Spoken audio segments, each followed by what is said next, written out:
আমি বুঝি না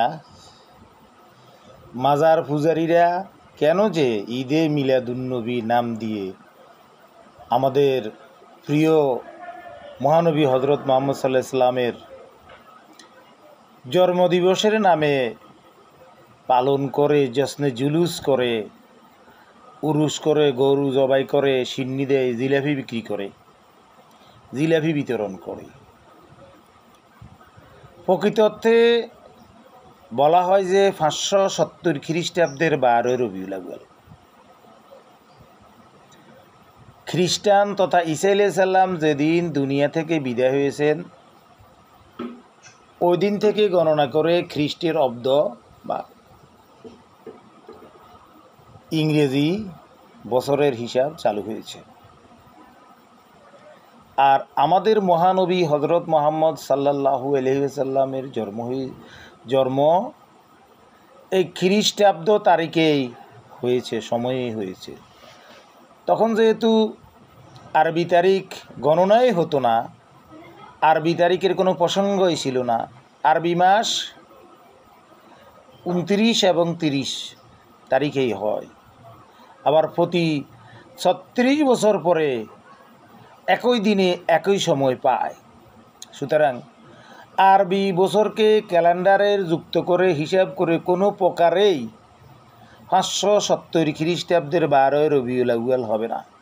কেননা নবীজি যেদিন থেকে হিজরত করেছেন সেদিন থেকে হিজরি সন চালু, সেদিন থেকে আরবি মাস চালু গণনা করা হয় মহরম, সফর, রমজান, শাওয়াল, রবিউল আউয়াল, রবিউ সানি, এইভাবে হিসাব করে সর্বশেষ মাস পর্যন্ত 12 মাস গণনা করা হয়।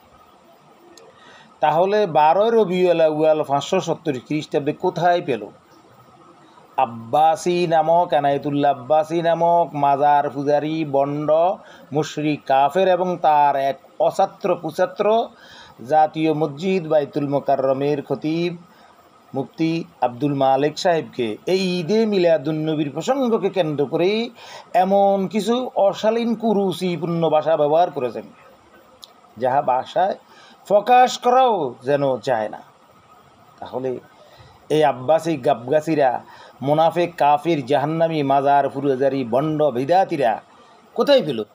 ইসলামে দুটি ঈদ, নবীর আমলে নাই, সাহাবিদের আমলে নাই, তাবিনদের আমলে নাই, মধ্যপ্রাচ্যে নাই, অন্য কোথাও মুসলিম দেশে নাই, শুধুমাত্র ভারত উপমহাদেশের পাকিস্তান, ভারত আর বাংলাদেশে এগুলো আছে। তো একটা মিথ্যার উপর দাঁড় করিয়ে সেটাকে নিয়ে বিশাল কিছু সিন্নি, ওরিশ মোবারক, টরিশ মোবারক, এগুলো কি ফাইজলামি, ইত্রামিতুর একটা সীমা আছে। এগুলা বাদ দিয়ে সত্যের পরে চলে এসো। আবগাছি গাবগাছি নষ্ট বন্ড আলটু ফালটু নিজেকে ডক্টর দাবি করো, তুচ্ছ তাচ্ছিল্যের সহিত বিভিন্ন মাওলানা, আল্লামা, ডক্টর, গাউস কুতুব, বড় বড় ইসলামী চিন্তাবিদ, এদেরকে মৌলবি বলে। এই কুত্তাই মৌলবি বলে। কুত্তা আব্বাসী, ভালো হয়ে যাও, ভালো হইতে পয়সা লাগে না। তা নাহলে বাংলাদেশের সংখ্যাগরিষ্ঠ মুসলমান তোমরা 100 ভাগের 1 ভাগও না, মাজারপুরের জারি 1 ভাগের 100 ভাগের 1 ভাগ না, 1000 ভাগের 1 ভাগ হও কিনা সন্দেহ আছে। পিঠের চামড়া তুলে তোমাদেরকে বঙ্গোপসাগরে নিক্ষেপ করবে।